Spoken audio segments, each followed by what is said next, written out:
Armed American Radio's Daily Defense. Armed American Radio's Daily Defense, because they don't want me to, that's why I do it. Presented by X Insurance. X Insurance. From the SIG SAUER Studios. On the Patriot Mobile Platinum microphone. Here is your host, the loudest conservative voice in America fighting the enemies of freedom, Mark Walters. And welcome in, ladies and gentlemen. Armed American Radio's Daily Defense on Garbage Day begins right now at the ranch. Yes, we have a ranch. We think we have a ranch anyway. Welcome to the SIG SAUER Studios, guys. Mark Walters in front of the Patriot Mobile Communication Command Center. It's all being brought to you by the great X Insurance. Greg in Dallas, Texas, how you doing? Not too bad. So I had an interesting afternoon. This day flew right by. I don't know, you and I were just talking about that, but I'm still feeling that time thing. All of a sudden, it's showtime. Yeah. And it's like, you know, the days are just very short. It feels that way to me. It's very strange. But I was out here, and I had my wrong glasses on. And if you know, I have some glasses that I use for the computer screen. And if you're watching me on camera, my eyes are just bright red because of the strain on those other glasses. It was a real big mistake. And so if you see that, nothing funky's going on, I promise. It was just me using the wrong glasses for a while before I even realized what was happening. Greg, we're streaming on a lot of platforms. I'll let you tell people where to go do that, all that fun stuff. Get in on the chat. And we've got a lot to cover with Dr. John Lott for the hour. Take it away, brother. You have a ranch? There it is. I couldn't find it a minute ago when you were needing it. Yeah, that's okay. I knew you'd throw that up there.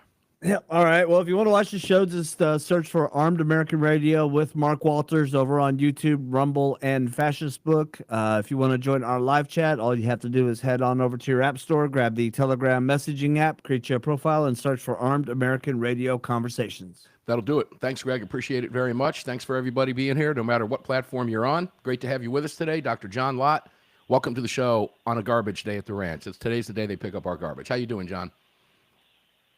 Doing well. How about yourself? Oh, I'm doing okay. I'm drinking a cup of coffee here, and boy, I just took a sip of it. It's iced Defender coffee, and it is super strong. So if I start speaking fast before the hour's over, Greg, feel free to tell me to slow down, because this is a powerful. Well, I'll try to keep up with you. Yeah, it's kind of hard to do sometimes, John, as you well know. John, we have a lot to cover with you today, and we're going to try, ladies and gentlemen, to get it all in with John. So I'm going to start here with the Washington Times piece.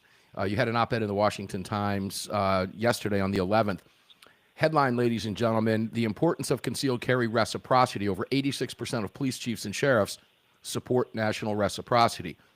John, I start with this. Let me just read the paragraph. Imagine a single woman driving across state lines at night, hoping that her car won't break down and become a crime victim. Or a truck driver as he travels across the country with valuable merchandise. They can quickly run into trouble in states such as California, Illinois, Maryland, Jersey, New York, or Oregon, which are among the 10 states that don't recognize concealed handgun permits from other states. And there are others, ladies and gentlemen. Similarly, 9 states don't grant or make it very difficult for non-residents to get permits. And as we all know, there's a bill before Congress. John, take it away. I did not realize the number of 86, so that was news to me. Thanks for mentioning that at the headline. Right. Well, I mean, you have similar polls for law enforcement officers just generally. You Police One, which is the largest organization of police in the country, with about 450,000 members. 380,000 of them are full-time active law enforcement. You have over 90% of them support some type of national reciprocity, very liberal type standards that are there. So, you know, but police in general understand how important it is for people to be able to go and protect themselves.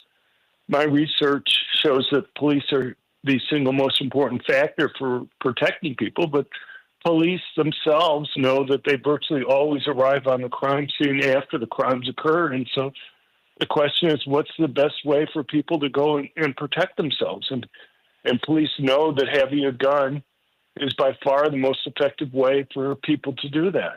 The problem is, as you're mentioning, when you travel around the country, there are a lot of states that recognize permits from other states, and we have 29 constitutional carry states where it's not even necessary to have a permit to be able to go and carry. But, you try traveling across, and you may go through New York, or you may go through D.C. or New Jersey or Illinois or California, and you run into problems in those places where you're not able to go and carry for self-defense. So, the interesting thing to me is it's unlikely that this is going to pass. It'll get through the House on a pure party line vote, pretty much. But the problem is in the Senate, where Democrats, as they've done in the past, will filibuster this. And you need to pick up at least 7 Democrats. And my guess is you're not going to pick up any Democrats. It kind of reminds me. Sad. For a couple decades, they tried to pass a bill that would allow police officers with 10 years of experience to be able to go and carry as they traveled across the country. Democrats, led by then Senator Ted Kennedy from Massachusetts, filibustered it for years. It was only after 9/11 that they were finally able to go and break the Democratic filibuster on that. But, the irony is here we have a lot of states like Virginia, for example, which recognizes permits for, I think, about 37 other states. There are no problems that are occurring there. There's no move in Virginia in order to try to, in fact, I think I was wrong. I think it's like 48 states that they recognize permits from. But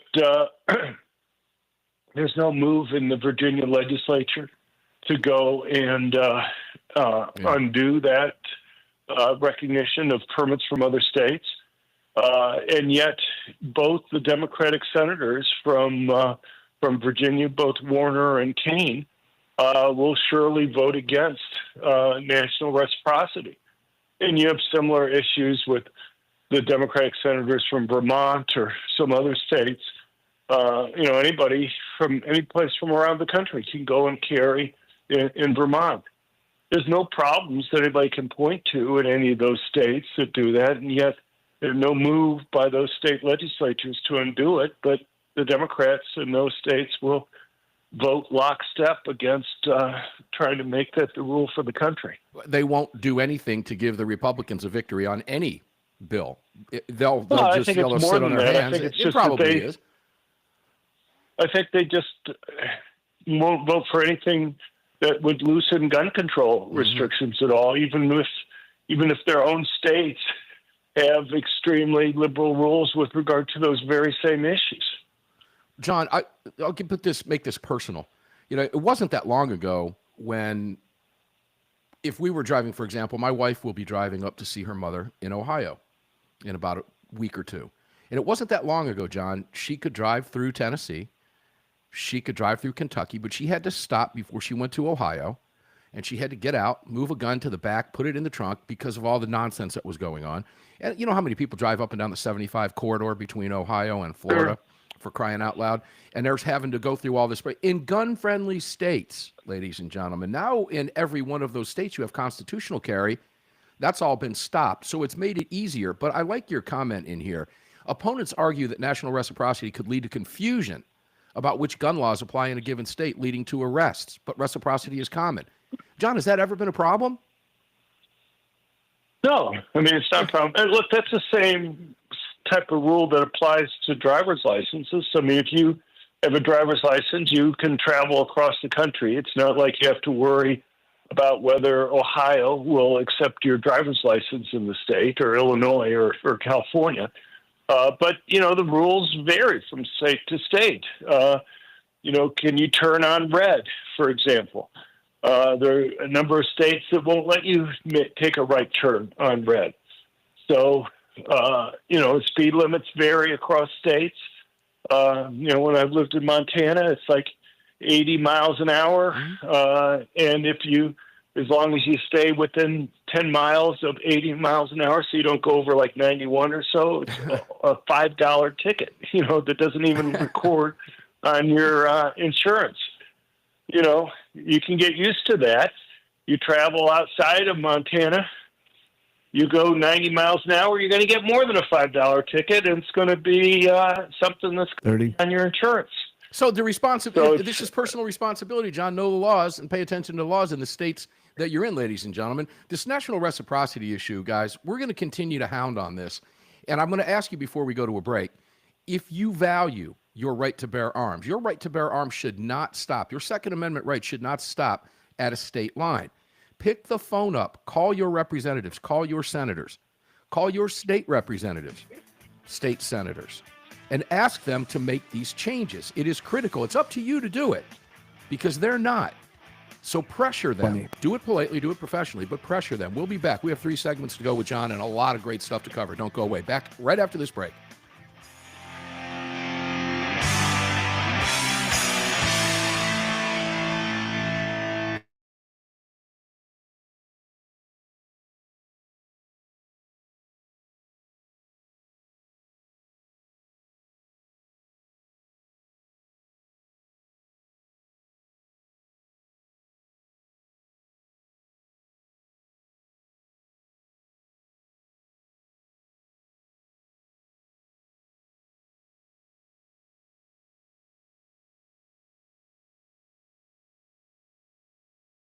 Let's talk to some of you cats in the chat. It's great to have you here today. I see Martin says in here, how you doing, Mr. Red Eye Walters? It's crazy, man. Look at that. I don't know if you can see that. You probably can. But that's the difference. These are 2 different pairs of glasses here.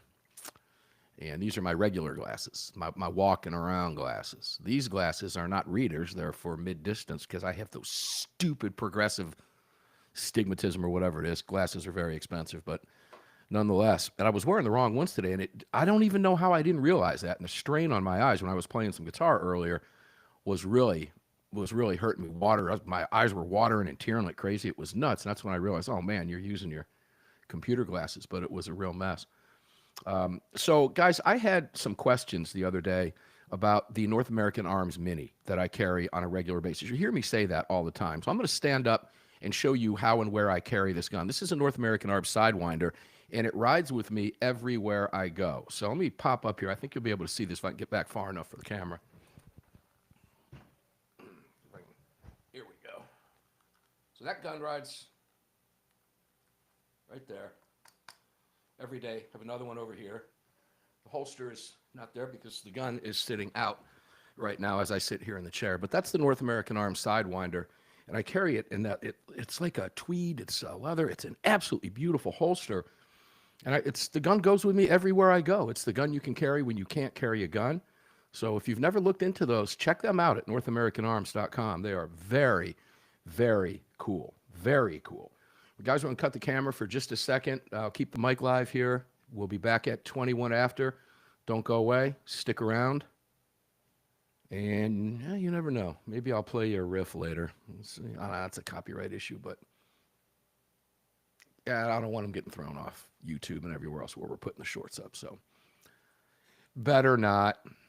They have issues. I don't need to get thrown off again. Greg, you mentioned you got thrown off another platform? Yeah, TikTok decided they were tired of my shenanigans. Yeah, well, I'm not going to ask which shenanigans they were. I don't have a TikTok account. That's likely going to change. But guys, if you want, you can follow me over at Truth Social too. Not real active over there, but that's changing. It's Real Mark Walters. So if you can, head over there and give us a follow on Truth. We'd appreciate it. And like and share these wherever you're watching the platforms. Get them out there. The more you do that, the better off we get. Bigger we get.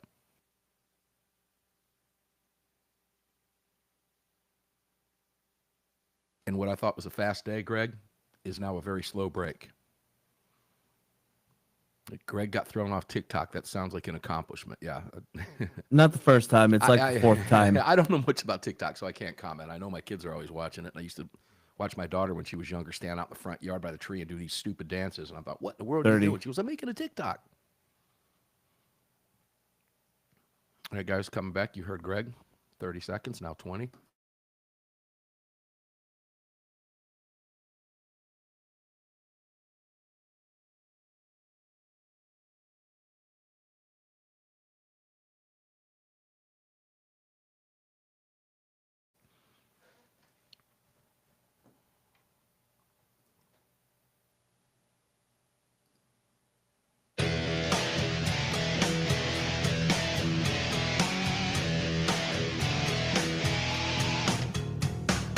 following segment of Armed American Radio's Daily Defense is being brought to you by Patriot Mobile. Visit patriotmobile.com/AAR and use the AAR promo code to get free activation today. Welcome back to the show. Yeah, welcome back to the show indeed. We've got some very astute followers out there that are watching the show, and one of them, from Martin, who's quite active on the chat today. So the font size of the messages on the video has become pretty small. It has, and we can't figure out why.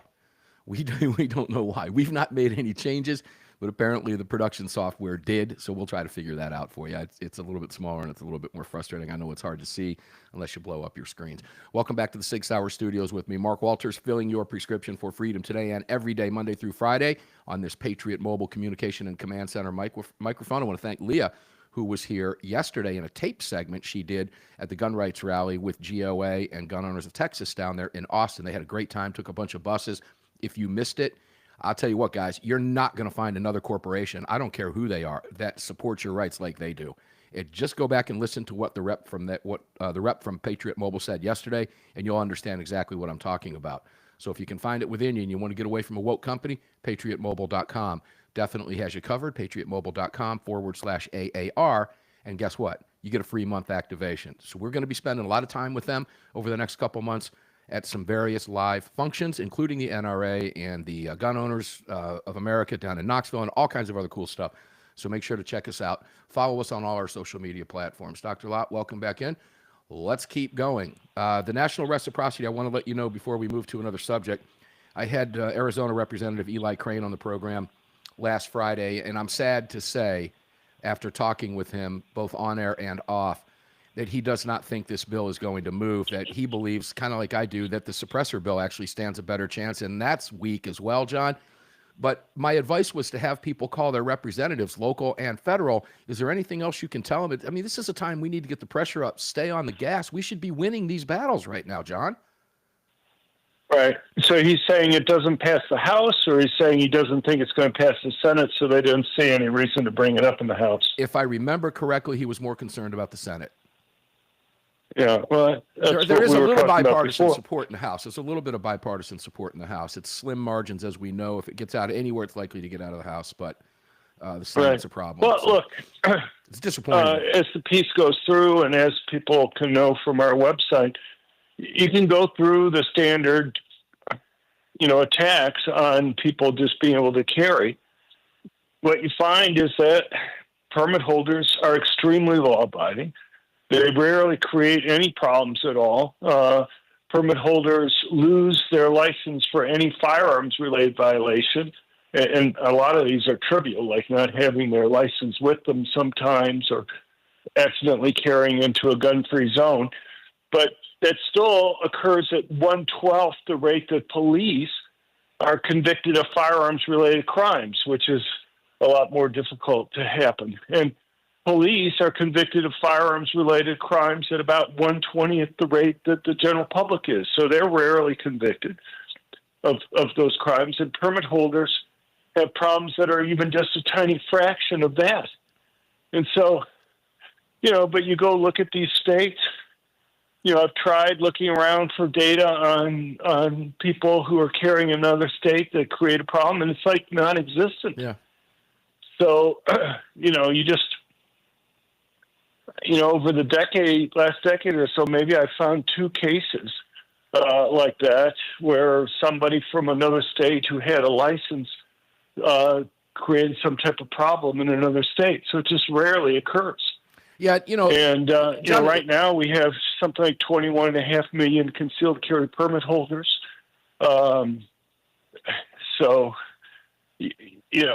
Anyway, it's hard to think of what the reasons are. And as I say earlier, if you look around, there's no move in any state to go and make it more restrictive. Any right to carry state, make it more restrictive for people from another state to be able to go and carry in their state. And there's no, people aren't pointing to problems with those people. So, they can go and make some vague comment about the concerns about gun violence, but please, it's kind of like the governor in New Mexico who wanted to ban people being able to go and carry because there was some shootings that had occurred with road rage. The thing is, she didn't even bother to point out that the people that engaged in the road rage weren't people that had concealed carry permits, or basically looked like gang members. That didn't go over well for that. her either, John, if you recall. That got blew up in her face, including with some Democrat officials in the state. She made a fool of herself, quite frankly. But let's move now to you talking about law-abiding citizens. And your latest research is fantastic, and the Federalist reported it. But study, concealed carriers do a better job of stopping active shooters than police. Ladies and gentlemen, you can find all of this at crimeresearch.org, and this is some of your latest.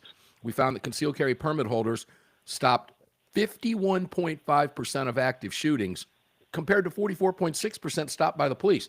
John, I don't know if that's true because I've never heard ABC, NBC, or CBS, MSDNC, or CNN talk about this. I've never heard the gun grabbers mention this. So I don't know. Are you sure your research is good here, or is it flawed? Because the media doesn't tell us this stuff.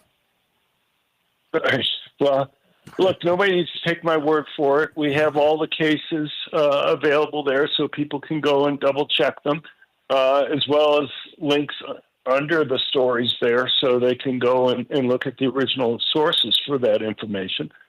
Look,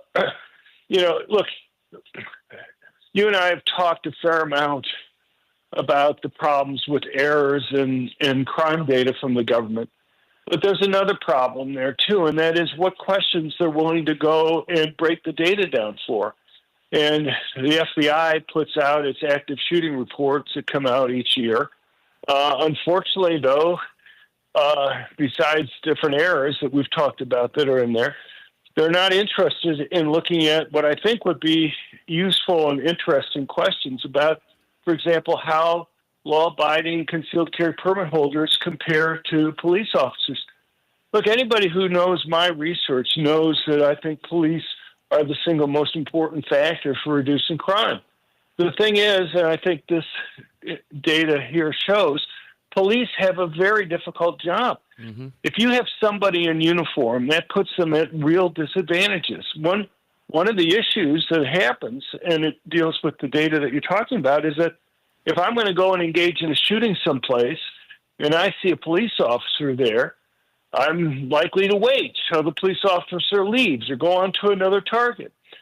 The thing is, with concealed carry permit holders, I don't see them.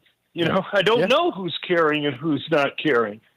And so the ability for a police officer to be there right away is somewhat reduced, and I think it helps explain why police are less able to go and stop these attacks.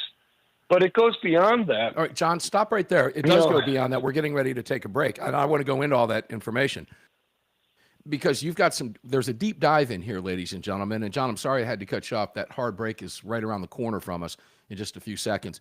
But we're going to go into what you found and go into some specifics, which I find fascinating.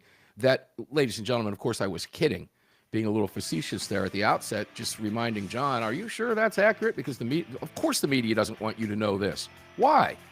Because it destroys the narrative they've been building for years because they hate you and they hate your right to bear arms. But, well, we're going to throw it right back in their face like a pie. Right after this when we come back with John. Don't go away.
Gets hot in here, baby. What's the temperature down there in Dallas, Tejas today?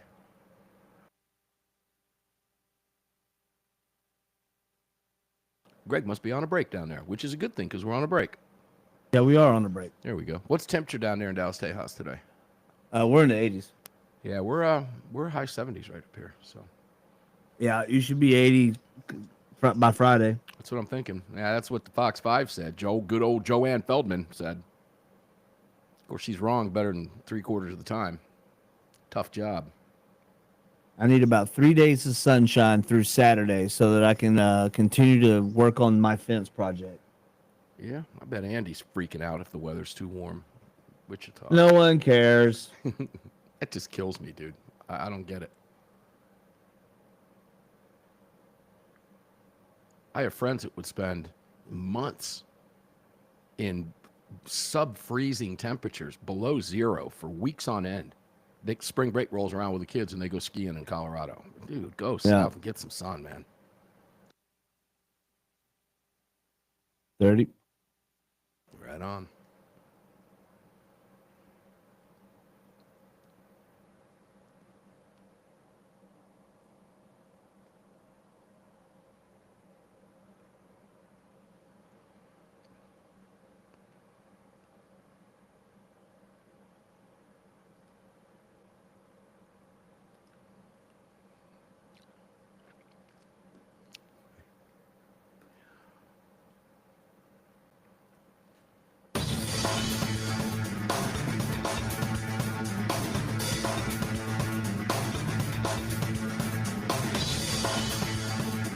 Daniel Defense firearms are guaranteed for life, trusted worldwide, and designed, engineered, and manufactured right here in America. Daniel Defense, freedom, passion, precision. Yeah, Daniel Defense is freedom, passion, and precision, ladies and gentlemen. Make sure to check them out. Get on their email list. Some really cool products out there that you won't find anywhere else in the emails. And they come out, about once a week or something, and they're fun to get, man. They're great. That's one of those emails you get. You want to sit back, not look at it, until you can start clicking on everything and going down the rabbit holes and seeing all the cool stuff that they make. DanielDefense.com. You can also support the DoubleDFoundation.org, and all of them, including Daniel Defense, you can find at ArmedAmericanRadio.com, including Barrel Buddy. Big push with those guys. Help them out. Entrepreneurs, patented product. Clean your guns the modern way. Get rid of the patch, get rid of the mess, get rid of the stink, get rid of all the juice all over the place, get rid of the mess. BarrelBuddies.com. Super easy, 2 passes. You can clean your guns right there at the range, put them in the bag, put them back in your holster. Good to go, barrelbuddy.com. We'll talk about more of our great partners at the next break. Welcome back into the SIG Sauer studios with me, Mark Walters, sitting in front of the Patriot Mobile mic here, brought to you by X Insurance every single day, 6 days a week. Dr. John Lott, crimeresearch.org. And I would be remiss if I didn't tell you, ladies and gentlemen, that if you want to see all of this information for yourself, John's research is right there for you. Right there at crimeresearch.org, crimeresearch.org. Donate over there. Help John get this research out. As you know, what we're talking about, the media doesn't want you to know, so they don't tell you. This is how you do it. You can get it out too. You have social media, you got a big following, it doesn't matter whether it's 1, 2, 10, 200,000, a million, it makes no difference.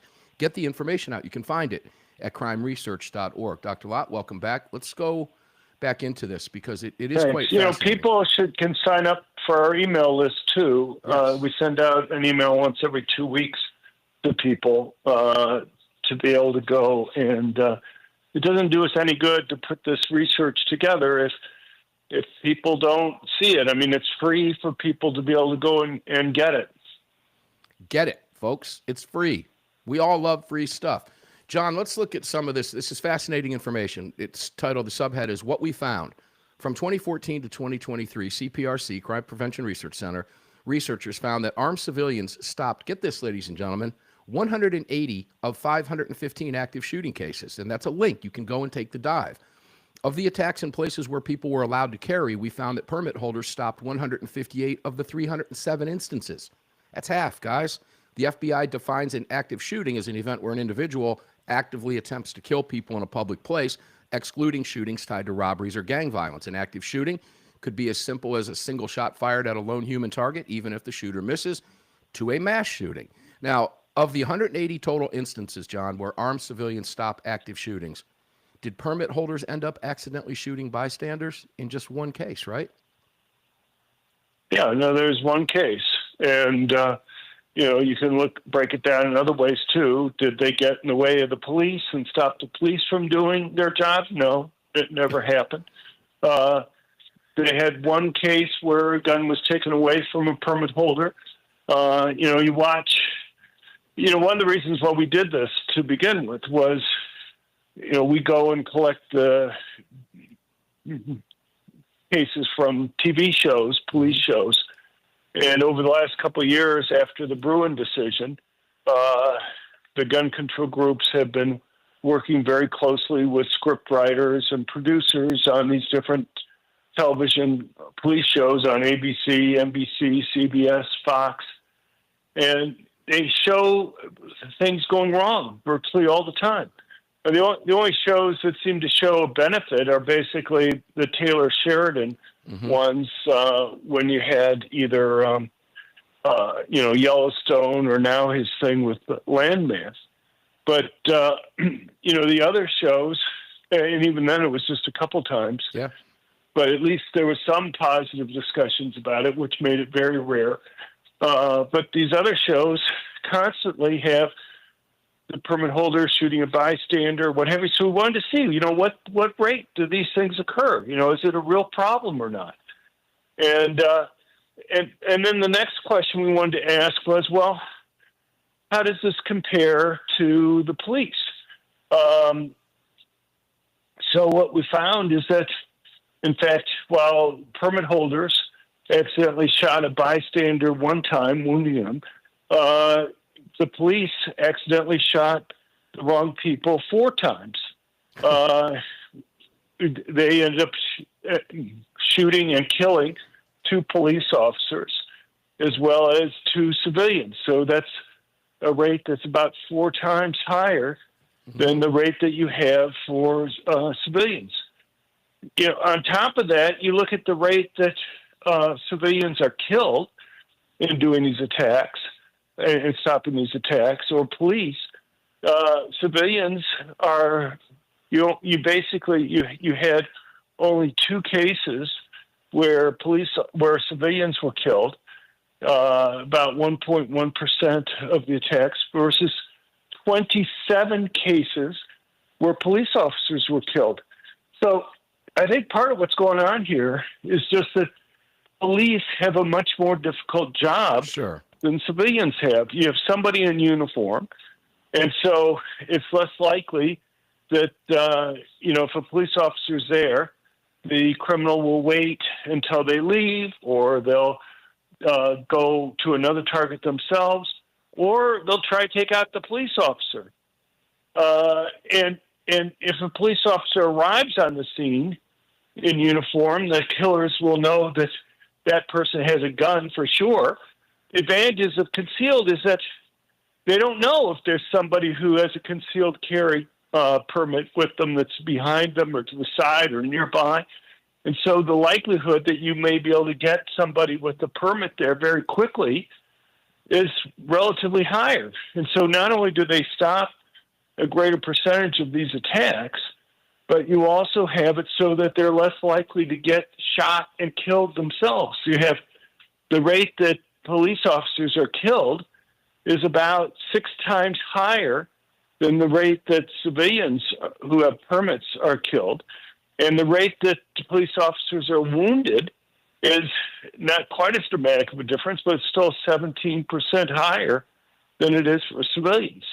Well, John, you know what I find, the Police One studies and all that you've referenced many times on the show over the years, I have to believe that's true, and I'll tell you why. As far as the percentages that support our rights, I personally have never met a cop that had a problem ever in my life. Anyway, maybe I'm an outlier, but I've never personally met a cop that didn't have a gun at home and want their spouse to have a gun, because they're out there with the dregs all day long. They know what happens. Most of us are asleep when all this stuff is going down. But I've never met a cop that, why are you carrying that gun? Don't you know that you're at more likelihood of committing? You never see that. But one of the things that you do see the anti-gunners say a lot, you're going to get your gun taken away. It's going to be used on you. It's very dangerous to carry a gun. John, you only found one case where that happened. Right. Yeah. No, I mean, that's something that you've see talked about on TV shows constantly as a real concern.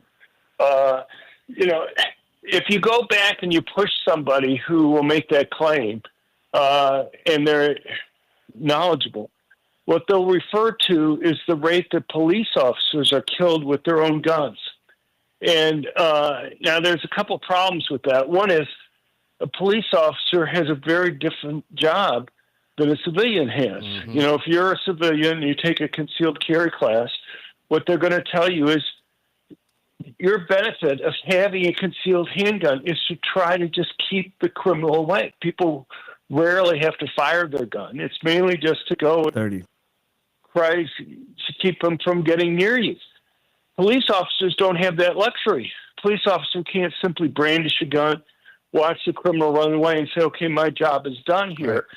They have to be willing to come into physical contact with the criminal. And when you come into physical contact, things can go wrong. And they can go wrong quickly. John, the I have criminal to stop can you. fight back. I have to stop you, but that's a great point. Because, ladies and gentlemen, cops can't run away.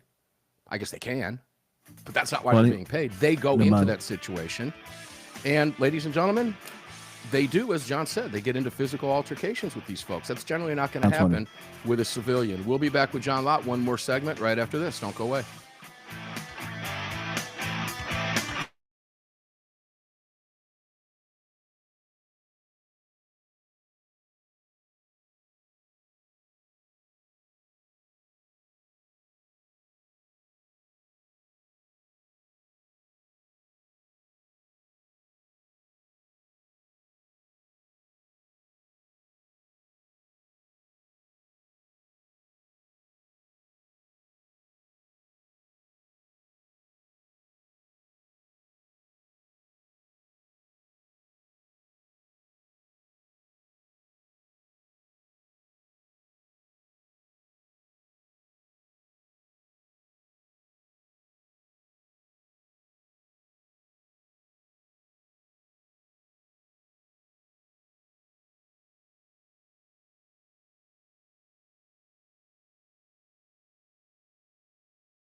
Powered by Riverside FM.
This segment of Armed American Radio's Daily Defense is being brought to you by Daniel Defense. Visit DanielDefense.com.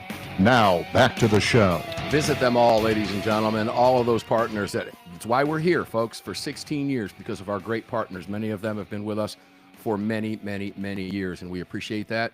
We love them for it, and we love you for supporting them. Please visit them and support them. Go out of your way to do that. It's how we remain on air every single day, 6 days a week now, 16 years into this fight, 16 years, and we have no intention of going anywhere, not even in 16 years. We're going to be here as long as God gives us air in our lungs. We will be here talking about your right to keep and bear arms every single day. Trump's in office. It's not that more. Yes, it is. It's more so now. We should be advancing some of these bills that John and I were talking about at the outset of the program today in segment one. John Lott, welcome back to the program, my friend. It's always a pleasure to have you here. So I'll let you put the final exclamation point on the previous topic, and then I want to move over to Representative Michael Cloudbill, Republican from, of all places, Texas, who's introduced some interesting legislation that I don't recall ever having been introduced before, but I could be wrong. John, I'll let you put your final stamp on the active shooter situation, and then we'll move on to this one. Well, the bottom line is that Kash Patel and Dan Bongino have a lot of work ahead of them. I mean, people are focusing on kind of the FBI spying on politicians, to them spying on Catholics, to people who went to school board meetings. But obviously I focus on data. And we've talked on other shows about the errors in the data that's there. But the other big problem is what questions they're willing to go and look at and analyze. And the FBI, you can have political biases in terms of, whether you accurately report the data, but you also have political biases that arise in terms of even what data they're willing to put together and look at. And to me, important questions are things like, do law-abiding civilians with concealed carry permits, how effective are they in stopping crimes? Do they have the types of concerns that the media constantly raises about them, that we're going through in terms of shooting bystanders or, getting shot themselves or getting in the way of the police? These things are possible, but so much of the debate that we have about gun control these days are about things that might happen, but we shouldn't have to do that. We got tons of data out there on these things. It's frustrating. And if we accurately are willing to look at the data that's there, we're going to find that while, all sorts of things are possible, and it's not just these things with active shooting cases, but we've talked before about, whether you allow teachers to have guns at school or what have you. Those concerns turn out to be completely unfounded. But the only way we can win these debates and make people safer, because that's the ultimate goal, is by looking at the data and putting it together. And so, in this case, this data shows that civilians, people who carry concealed, have a real advantage over somebody who's in uniform. And these individuals tend to be not only extremely law-abiding, but because police have this difficult job of kind of standing out, having a uniform on there, an undercover agent or somebody who's off duty, they don't face the same risks, but a police officer who's on duty there, they stand out, and that gives tactical advantages to these murderers that are there, these criminals. Yeah, they know because they can see them there, so they know and can plan around that. And in many cases, they do. We've read the manifestos. Let's go over to Texas. Now, you correct me. I have not seen a bill like this, but Representative Michael Cloud, Republican from Texas, of all places, is introducing legislation, which this is past tense. He introduced the legislation yesterday. If he did, I'll have to follow up on that, but that was the report, to protect Americans' gun rights from being squashed by gun control in the event of a national emergency. And the legislation is named the Protecting the Right to Keep and Bear Arms Act.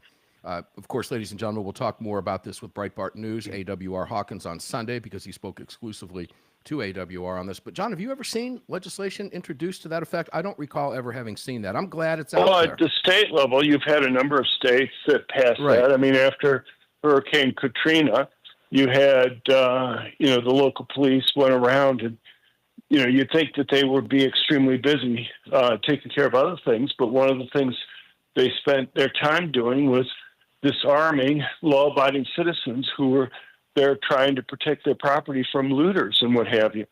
And so Louisiana, and as I recall, there are a number of other states after that, you've had hurricanes, and other types of disasters where governors would go and want to try to take people's guns. And so there's been a move in other states as well to protect people. But, as far as national legislation, I'm not familiar with anybody else having that. Yeah, I'm not either. This is the first. And does this stand a chance, ladies and gentlemen? I don't know. We'll have to watch and see how this moves through committee, et cetera, if it's got any legs. Again, the Democrats will stand in the way of it. There's no question about it. And John, with just the last 1 minute, maybe 2 minutes that we have, there's a bill now. You were mentioning arming teachers. That is now moving forward to allow teachers and staff in West Virginia to carry firearms. Can you name me any other state where that's in effect, that we've had all of the naysayers' problems come true? And we've got about 2 minutes, so take it away. Where it's bad. Well, I to have armed mean, the teachers. point is the problems haven't occurred. I mean, one can go, and Wyoming just passed a bill that we've talked about on your Sunday show that will allow teachers and staff to carry. You have some states like Utah, Wyoming now, New Hampshire, that if a teacher has a concealed carry permit, they're automatically allowed to go and carry. Many of the other states that allow it leave it up to the school board to make Georgia a is one of decision. The those. problem is that school boards in many states are basically controlled by the teachers' unions, and they tend to be fairly liberal and, have the types of views you might expect from Democrats and what have you on gun issues that are there. You really need to adopt the types of rules. Oregon, in theory, has a law that lets teachers and staff carry if they have a permit. The problem is that a number of school districts have gotten around that by having contracts with the schools that would get the teacher fired if they actually do that.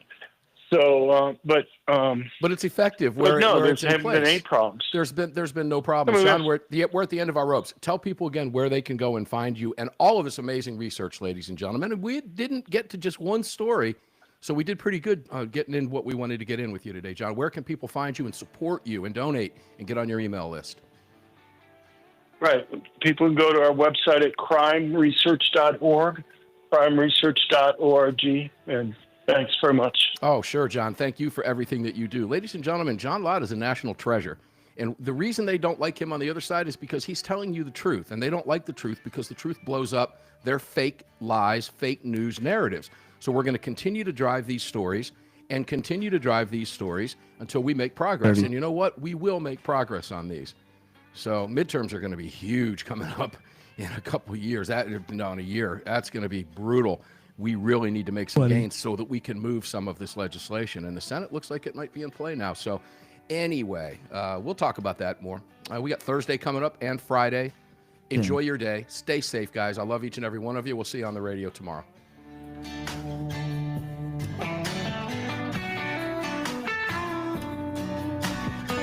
You've just filled your prescription for freedom with Mark Walters, presented by X Insurance. X Insurance on the Armed American Radio Network.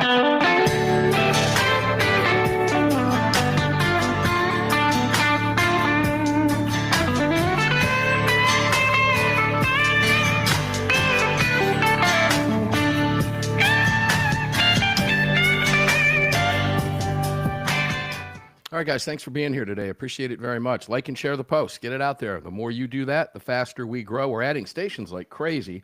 And I've got some good news coming up next month about the program. Always fun. I had some questions about the podcast, a little bit more work than we thought going into that, and we lost some staff there. So we're moving forward with that. We had anticipated having that out for you, Unholstered and Unhinged with Mark Walters on the 3rd. Well, yeah, that was 9 days ago. That's not going to happen, but it won't be long. So stay with me, and I'll let you know when that pops up.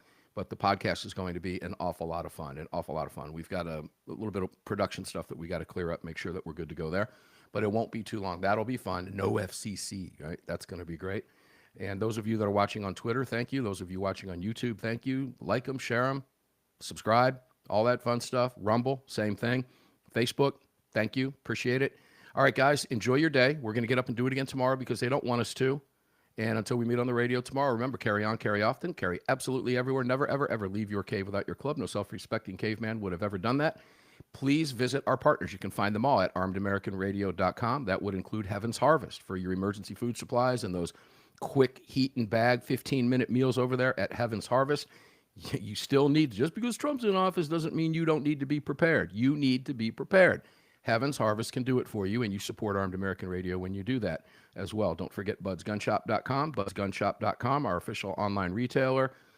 DefenderCoffee.com. Visit them all. Emerson Knives, got that thing sitting right here. Always do. Boom, there she is. It's a beautiful knife. Emerson Knives, promo code is AAR. Patriots Relief. Crossbreed holsters. You can find them all. ArmedAmericanRadio.com. Thank them for supporting the program. See you on the radio tomorrow, guys.